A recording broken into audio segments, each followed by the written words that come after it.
Hey friend, welcome to the table. It's a little loud, a little messy. And someone probably forgot the timer again. I'm Jade, And I'm Courtney. and this is the Beauty in Burnt Toast, where conversations get real, Grace meets us in the middle. and there's always room for one more. I think that was good. Welcome back to another episode of the Beauty in Burnt Toast. We are starting out today with this question. What does running on empty look like? This. This is what running on empty looks like. Today. What does running on empty look like for you? So we are truly on the struggle bus today. Mm-hmm. Just sitting here like, can we do this? And yeah, I don't know.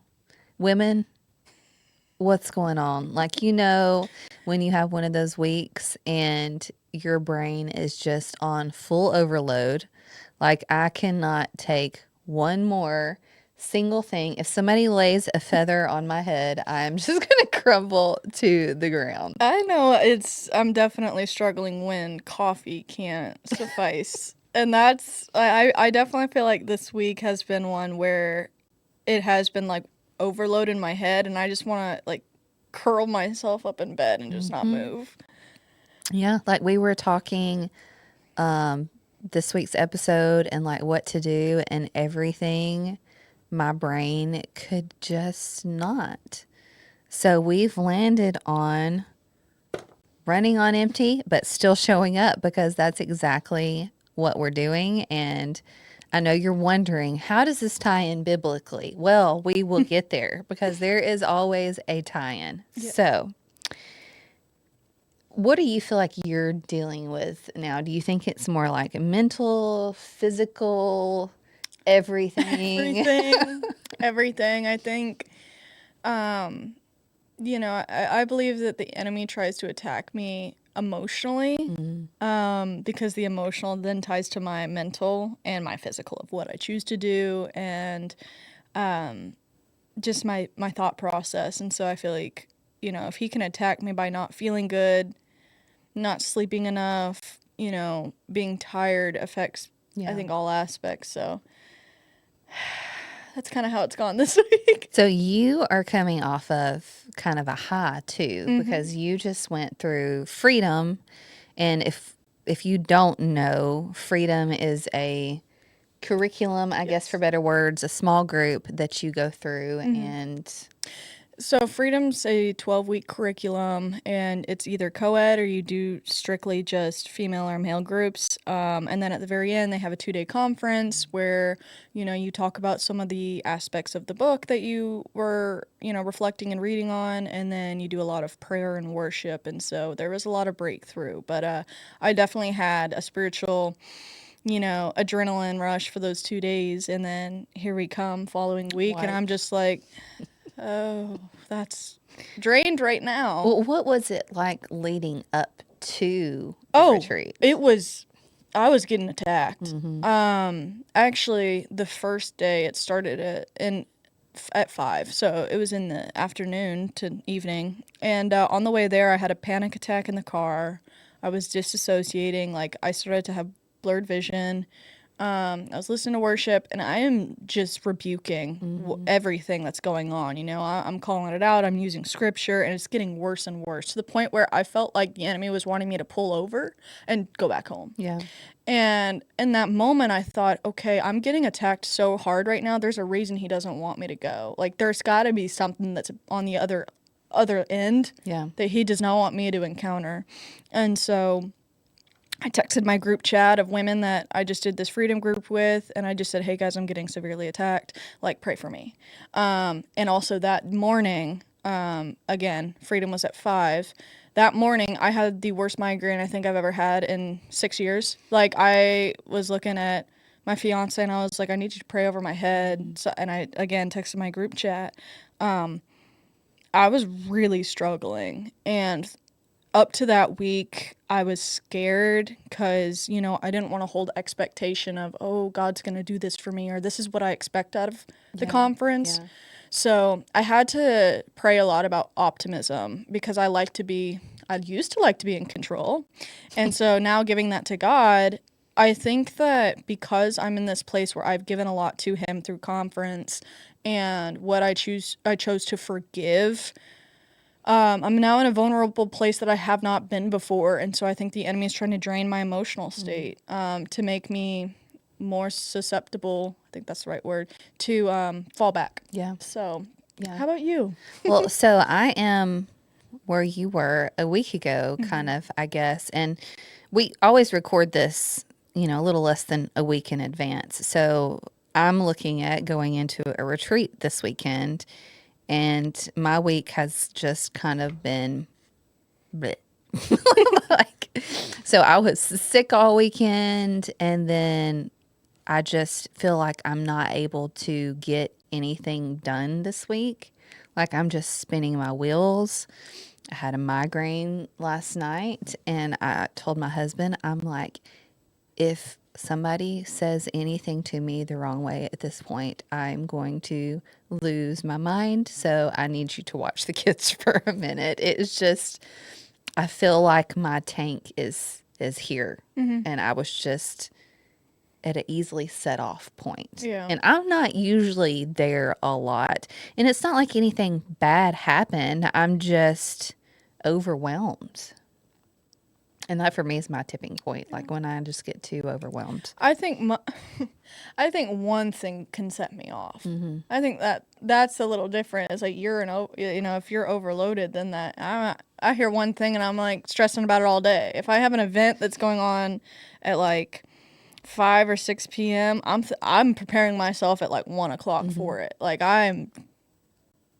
that's my mindset. But for me, I was just like, okay, we're getting ready to go into this retreat. So I have to be prepared and like in peace mode and like with the Lord all week and leading up to this. And that's just Yeah.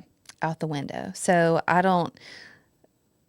just feel like people don't necessarily believe that attacks are real. And when we say attacks, like it's not like, but it's just these things that kind of sneak in. And Yeah. then you're just like, what is happening to me? Yeah. Yeah. I mean, right before the conference, I think a couple days before, like, I kind of just snapped at Josh, and it wasn't even serious. Like, there was really no reason to, but I realized, like, the enemy is trying to make us shift before, I go to the conference. Yeah. And so just to have some type of sneaky leeway to be like, yeah, you're doing all this, but look at your relationship, or, Sends you in a bad way so you can't focus on what you really need to be focused And on. so when I realized, I was like, okay, this is another attack for this week before I have this conference. I was just, you have to acknowledge it and realize it, and then start praying over it. Pray for, just a lens of God to see what's happening in the spiritual realm over you. I mean, an attack is not like a physical punch. Like, you're not going to get the enemy's not going to like sneak up to you and punch you, but sometimes it kind of can feel like that. It's more so just like a mental and emotional, Yes. I don't even know, like a pull, I guess. Well, or for me, it's always mental. And my mental causes the physical exhaustion because Yeah. it's just so much. And then it causes you to not be able to sleep because you can't turn off your brain, which, I mean, for me, sleep hasn't been a problem because I've just died at night pretty much. But I don't know. And then there's like, for me, sometimes it's like when I am exhausted, when I have no energy, I feel guilty because I'm like, I have all these things that I need to accomplish, and I don't want to let myself rest when my body is at its end. Yeah, I get like that too.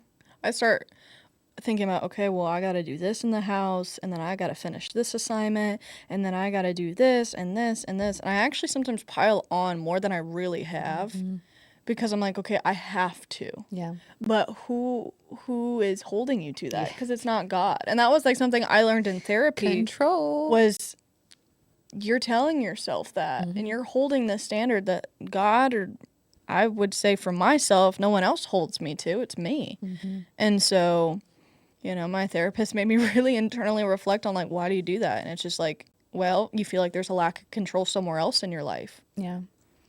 I just feel like it's this internal thing as a woman, this have to do all the things like this, especially nurturing, like when you have children, like not only are you doing things for you, your husband, for them, when you have a business for everybody else, and then in church, you want to pour into other people and you pour and pour and pour until it's all gone. Yeah.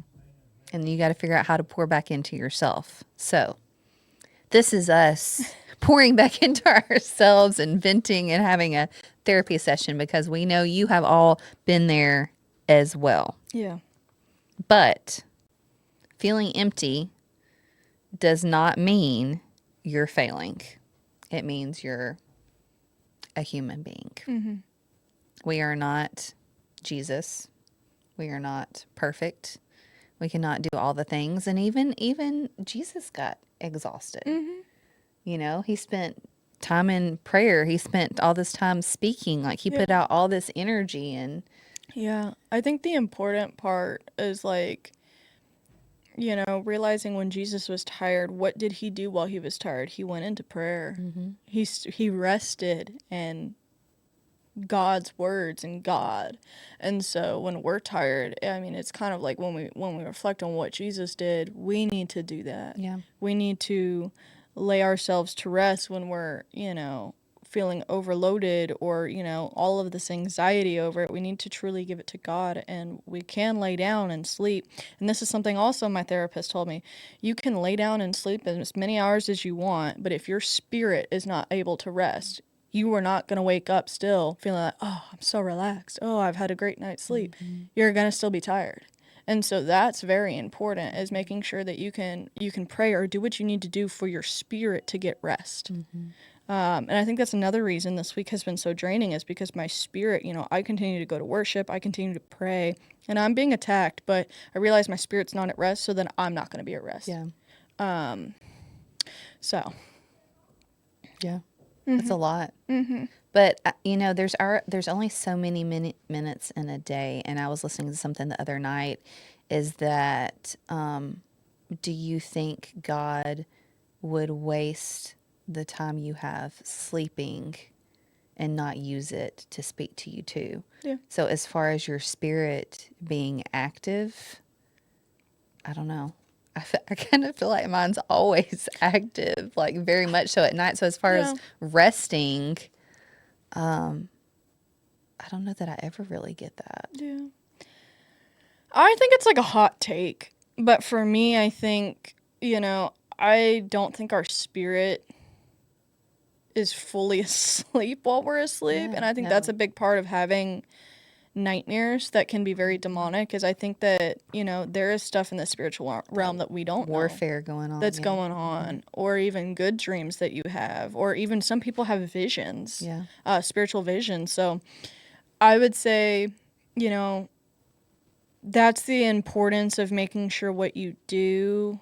There's scripture saying don't go to bed angry. That's very hard. Yeah. But I think that there's an importance to that, because you're allowing your spirit to kind of be not at peace, but just calm before sleep, so that when you have the opportunity from God to come to the next day, you are taking you're taking your cross differently than you did maybe the day prior, where you're very stressed out, not in a good mood, maybe yelling, maybe, you just had a crash out, but then the next day you're like, okay, that was yesterday. Yeah. Today's a new day. I didn't go to bed a certain way, so I'm waking up differently. I get to choose to do that, which is important.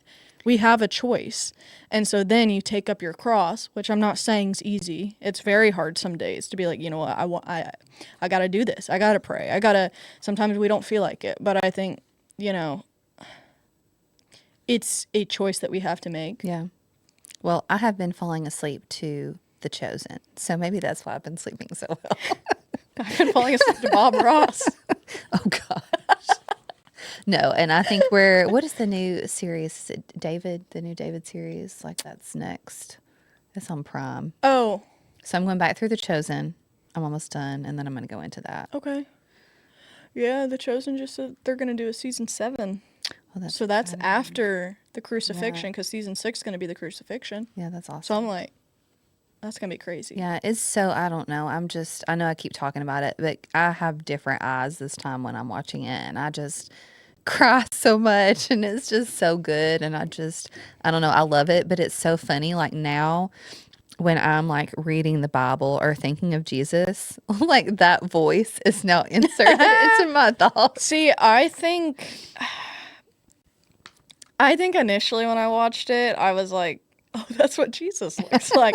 But I think I love The Chosen, and I think that I think that they should do more biblical shows, about Paul or something. But anyways, I really attach to The Passion of the Christ because I've watched it all the way through in English, and I've also watched it in Arabic. The true language back then that Jesus spoke, and I hear that voice kind of like the I think it's called Aramaic, but what Jesus spoke back then, that's what I hear.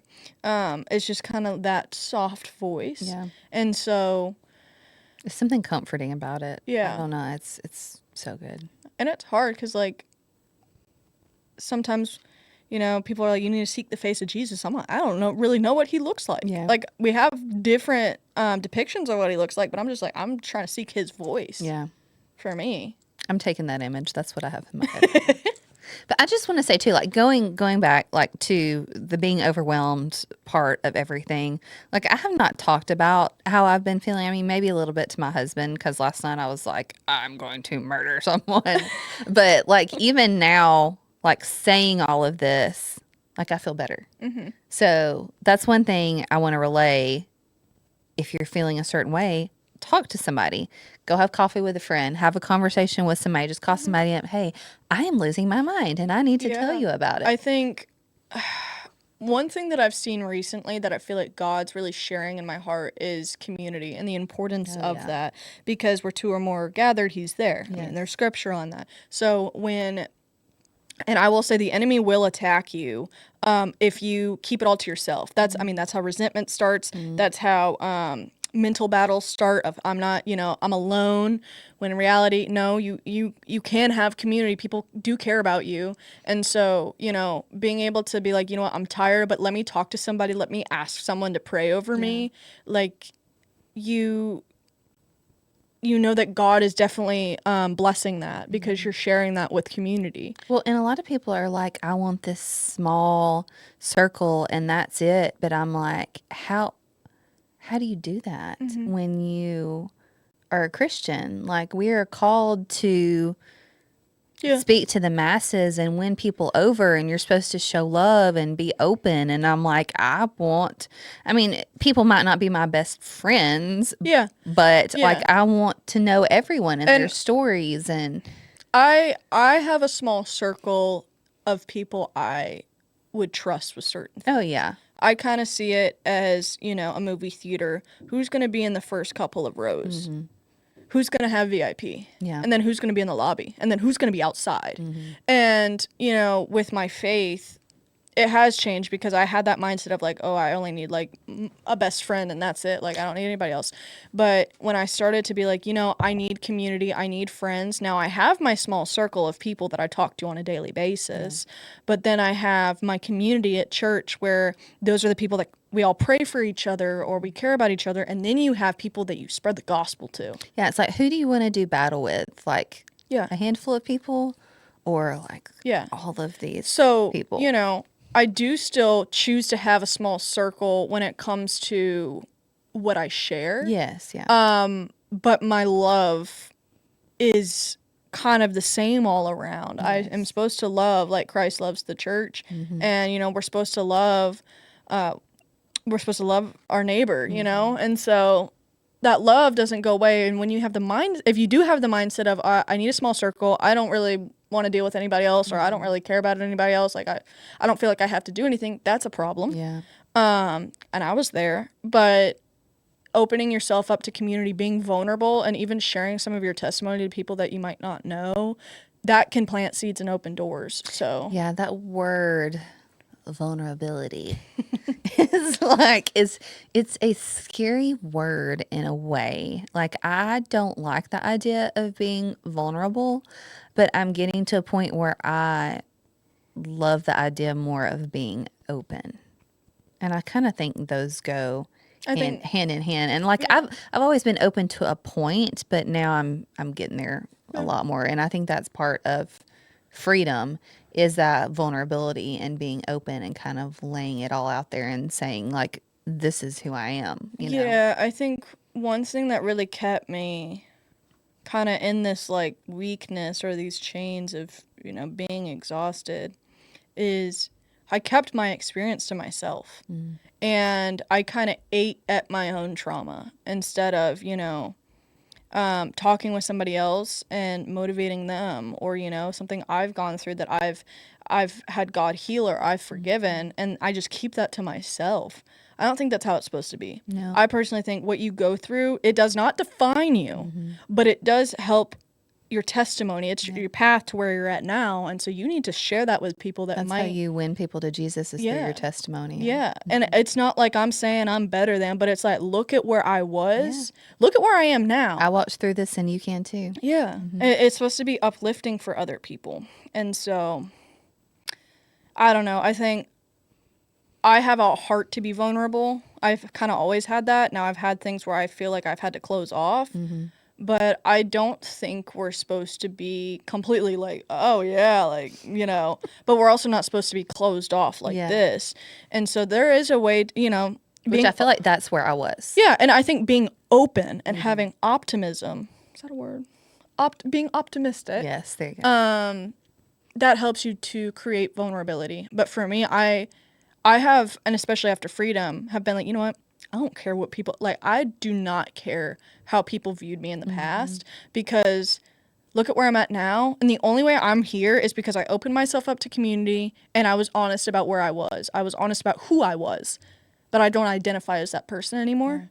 So the people that do identify themselves as kind of what I was going through, I share that with them. My identity is not in what I used to do. It's in Christ now. Yeah. And that has created a lot of this feeling like I'm closed off with my heart, or I'm super tired and I'm like, I can't do this anymore, or, I'm going to be alone. And that mental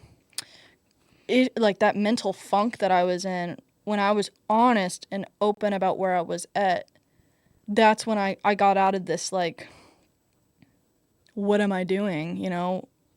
I don't know. Well, I want to say, like, I kind of look at it like this. Like, when I was closed off, like, take somebody who has walked out of addiction.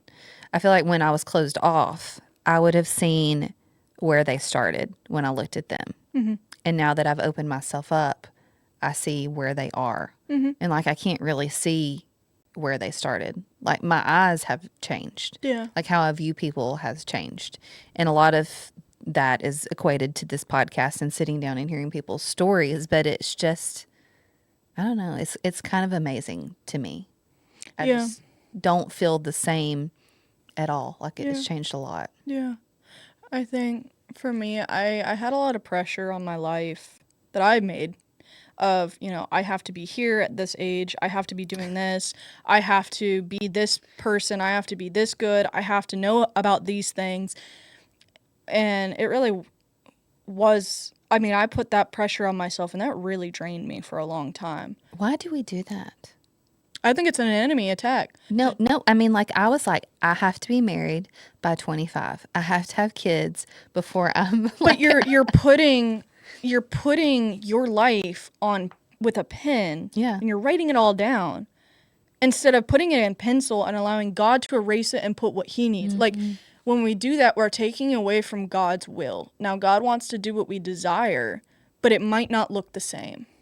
And I think that's where I was stuck, is because I was like, I don't know what God wants for me, but I'm going to do this. I'm going to be this person. I'm going to go here, and I'm going to, and I would just pan out my whole life. And I think about it, I've had so many different careers that I think I should have done in my life. Like, from when I was a little kid to now, I've probably done like 500 if it went that way. But are you glad that you didn't stick to any of those?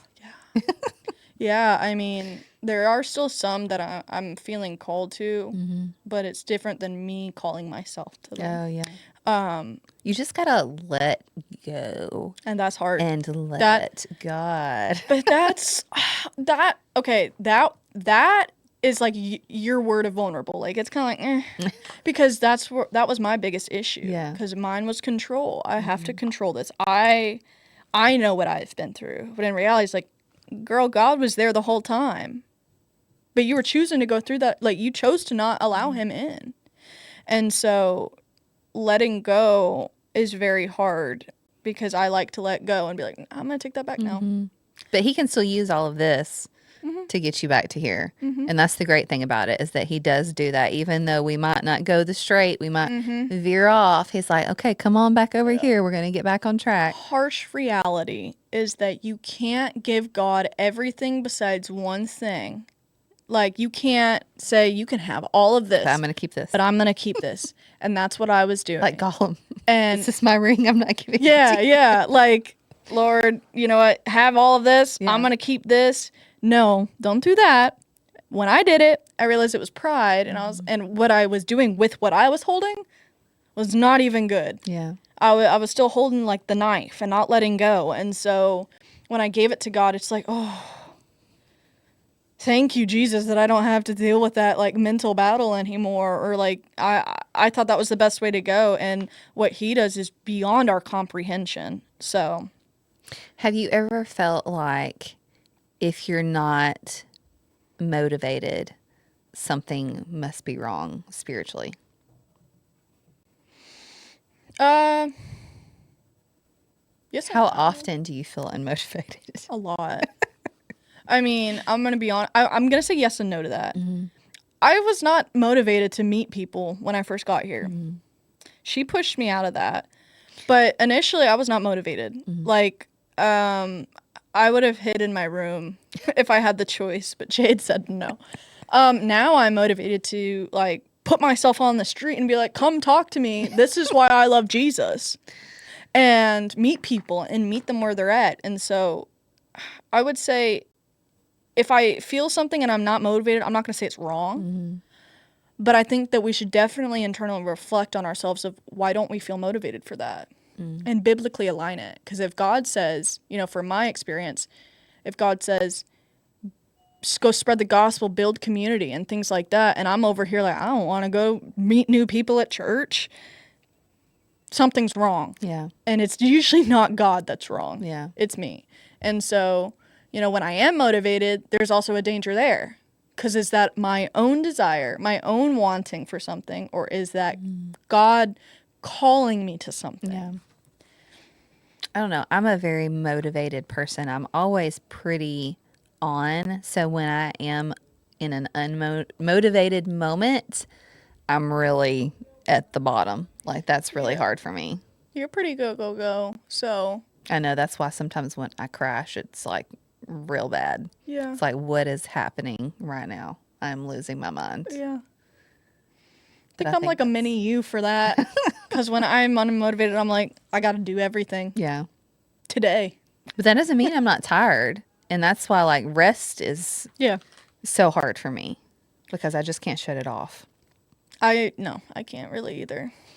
So let's tie this, since we're going down a rabbit hole here, back to the story that we have. Okay. So, looking at me like that. So in 1 Kings, specifically 1 Kings 18, it's sharing the story of Elijah and when he goes head to head with the prophets of Baal in front of everyone. And if you don't know kind of that story, Baal is a false god that these people were believing in and praising to, and Baal was the god of sacrifice. And long story short, it was very unbiblical what that god was about. It's not our God. Long story short, they built 2 altars, one to this Baal guy and one to God. And all these people were like praising him. The whole reason that they were doing this was because, you know, there was a fire that was going to be shown onto the statue, whether that was our God sending down a fire for this statue or Baal was going to do it, right? You know, they're just like praising this Baal guy, and this fire never showed for him. And so they even put water on our God statue, and God sent a fire from heaven down and lit the statue up. Through all of that, everyone was watching, and they see the statue light up, and they're like, the Lord, he is God. Like, now they're proclaiming, like, wow, that's actually God, not the one that we're making sacrifices to. And some, you know, were still led astray and didn't continue further after they saw that. But the interesting thing is, after all of that happened, Elijah kind of had a crash out, like an emotional just breakdown. And so he was sitting under a tree, and he kind of asked God just to almost take his life. You know, he said, Lord, I've had enough. And when we have a crash out, we're tired, we're overwhelmed, we're exhausted, and just ready to be done. He lays down and falls asleep. God doesn't correct him or push him harder after he shared all of this. He actually sends an angel to wake him up and says, get up and eat. And Elijah eats, and then he goes back to sleep, and God lets him rest again. He wakes up a second time and says, get up and eat, for the journey is too much for you. The beauty in that is God's not really asking for perfection from us. He's asking for our presence. And I think something that's beautiful is, you know, when we're struggling or we have that crash out, we go to God, and God might just say, you know, let me give you rest. Or he might share a way to go through something like a battle or a hardship. You know, he'll guide us. But something beautiful Elijah did is he had this crash out of like, God, I don't want to be here anymore. Like, some people still aren't believing, and, you know, all of this happened and I'm tired. And God was like, you know what? I'll give you rest. Yeah. Let me get food, or whether that's spiritual food, but get food, nourish yourself, and rest. I'll let you rest. I think that's beautiful. Mm-hmm. And something that is very important is, you know, the enemy was attacking Elijah throughout this. I think that kind of correlates towards when we feel tired, is like the enemy is really wanting us to be in this weakened state where we don't think we can keep going, or we can't, you know, he's blocking us to see what's to come in a sense. And we just see either the comforter going over our head and we're going to just go to sleep or, you know, us trying to pull our hair out, like whatever it is. I think that story really represents going from a crash out to being able to get rest. But the only way doing that is through God. Yeah. Well, you can fall after a high, or you can bottom out after a low. And the good part is God still uses you in all of that. Like, if we think back through all of the Bible, like, who are the people he's spending his time with? Mm-hmm. The people who are in disease, the people who are prostitutes, who are blind, deaf, whatever else. They're all walking in this weakness, and those are the people that he meets. Yeah, he calls them. I mean, I was just watching The Chosen last night with Josh, and something that's, I mean, really important to remember is all of the Pharisees and, you know, these guys that think that they're better than thou. Look at these people, like they're not good enough to come into my space. Mm-hmm. And, you know, you have all of these laws that you have to do, and then, you know, you're still not good enough to them. Yeah. Like, some of them, you're just not good enough. And so Jesus meets them where they're at. Mm-hmm. Like, all of these people that now have this idea that they're not good enough from these people that are actually not God's children. Yeah. I think that's very important for us, is like, that's kind of the enemy towards us, calling us out of like, no, you have this. Mm-hmm. This is you. You're not good enough. And Jesus is like, no, I meet all of these people where they're at. I call them here. Yeah. You know, and you're a hypocrite. Yeah. You might be beautiful on the outside, but you're ugly on the inside. Yeah. I mean, they call you by sin. Jesus calls you by name. And I think that's important. Yeah. And so, you know, I will say, if you're feeling emotional, kind of like Elijah, and have a crash out, I don't think having a crash out's bad. Unless you're like cussing out and you're just like completely just rebuttaling God. But I think it's okay to cry sometimes. I think it's okay to scream. I think our spirit needs sometimes to release And, you know, my friend was telling me the other day, she was bawling her eyes out, and she was just like, Courtney, I don't really understand why I'll cry for like an hour straight, like boo-hoo bawl, and then bawling, not ball. But, and then she's completely fine. She's like, that kind of makes me feel like I'm crazy. And I was like, I don't think it is. I think our spirit needs to release sometimes. Yeah. And then that brings us calm because we're crying out to God. You know, we've talked about this. I don't really cry. And if I cry, it's very minimal.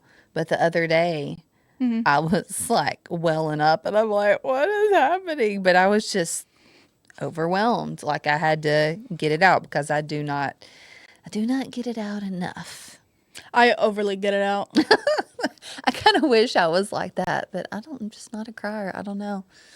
One of these days it's just going to come out and never stop, and I'm just going to be walking around crying all the time. Yeah. So what do you think showing up looks like when you have 20% instead of 100%? We're here today. Like, you mean in general or to Yeah. God? Or both? Both. So I've had a lot of times in my life where I just didn't want to show up, and I had nothing to give, like nothing. And I bet, you know, I mean, Did you make yourself? yeah. There have been times that I've been in such a bad place that I'm like, Lord, I don't have anything to say, just hear my tears. Or I'll be honest and say, like, you know, God, I don't even want to talk to you today. Yeah. I've been so mad that I'm just like, I don't know what you want to do with me. I'm not wanting to be here. I don't want to be in your presence. Like, I think the important thing is, even when you don't have, even if it's under 20%, talking to him, even if you're mad at him, even if you don't feel like it, talk to him. Yeah. Because, I feel like worshiping helps. Like worship music, just, yeah. I don't know, just being in that moment of worship, like we've talked about before, just releases Yeah. so much. And I think sometimes it's hard because people that go through, you know, heartbreak or grief and stuff, they don't really want, I mean, some of them don't want to be in God's presence. Yeah. And so at that point, it's like, God, I don't want anything to do with you right now, but I'm letting you know I'm showing up. I'm here. I'm mad at you. I'm upset with you. I don't know why you did something, but I'm still here. And that is very hard. And I would rather that now in my life, of being like, letting him know and acknowledge that I'm mad with him, than trying to find some other way to deal with something, because I've done that route and it's still unsuccessful. But every time I do that, I realize, you know, it's kind of like your emotions go down, but then your spirit comes back up because you never left him. You're not you're not leaving him, and he's always sitting at that table. And so I think, you know, sometimes it's not just walking and sitting at that table with him. Sometimes it's crawling there. And I think I'd rather crawl there than not show up at all. Yeah. So Showing up is what counts, even when you don't want to. Pushing yourself. But sometimes there are still days where you have to know your limits. And sometimes it's best for you to stay home and rest, but communicate that. yeah. Like if you got something going on with friends or whatever, don't just like not show up. Say, hey, I'm having a bad day. Things are not great. We're going to stay home and rest. And I think true friends should understand that, Honor that. and be okay with that. And I would even say, look, if you're in a place right now where you're not wanting community and you're not wanting friends, and you still feel like you need to communicate with somebody, communicate with God. Yeah. Like, that's someone that's always there. And, you know, before I had a lot of friends and before I decided to be open to community, I was really telling God, I mean, I was mad at him. And, you know, I gave him my all, and realizing where I was in that season to where I am now, he was doing stuff throughout that. And you might not see it, but he's doing it. And I think that's important, is even when you don't want to show up because he's doing something in your life, even if you don't see it. He could use those moments of overwhelm for something you just don't know and don't see it yet. Yeah. God isn't asking for perfection. He's asking for presence. And that's my word for the year. So, interesting. Presence? Fact. Presence. Presence, just being present in general. I think mine was intentional. I think it was too. Yeah, I've got mine on my computer, so I don't forget it. But if you're listening to this and you feel like you're running on empty, we feel you. So, you're not alone, and it doesn't mean that you're off track. It actually might mean that you're right where you need to be. You don't have to feel strong to keep going. Like Courtney said, you can crawl there. You don't have to feel motivated to be moving in the right direction.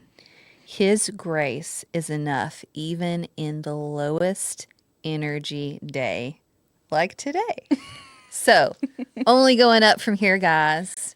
We hope you have a great week, and we will see you next time. Bye, guys. So, my prayer for this week will go into Psalm 73:26. And it says, "My flesh and my heart may fail, but God is the strength of my heart and my portion forever." Let us allow ourselves to fully rest in God's presence. When we feel tired, let us just allow ourselves to create space for Jesus. Thank you for all who is watching, and I pray all of this in your name. Amen. Before you go, if this episode spoke to you in any way, would you do us a favor? Share it with a friend who might need it too. You never know who's walking through something quietly. And don't forget to follow, like, and subscribe so you don't miss what's coming next, because we've got more real conversations, more honest moments, and probably a few more burnt toast stories along the way.